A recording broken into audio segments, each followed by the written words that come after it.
Hi guys, welcome back with me again in the channel. On today's video, I'm going to share to you a tutorial on how to find out who blocked you on Instagram.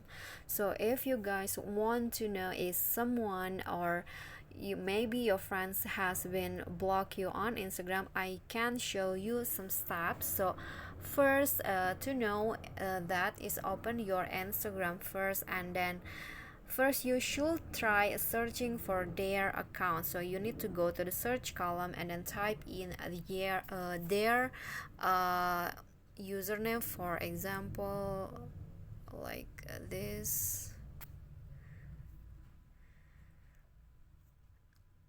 like this. So if you can't find their account or see their profile image, you may have been blocked. So when you search for the name, you won't find there is no result in there, even if it is there, or even if it is exists.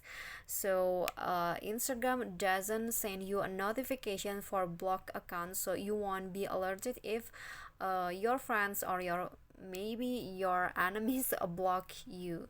So that's the way, or that's the option on how you can find out if they are block you. So you can just search their name and see if you can find their account that maybe you may have been blocked. Okay, so that's all for me. That is how you can find out is who blocked you on Instagram. I hope this video is helpful to you. Don't forget to click like, leave a comment, and also subscribe our channel. See you on the next tutorial. Bye bye.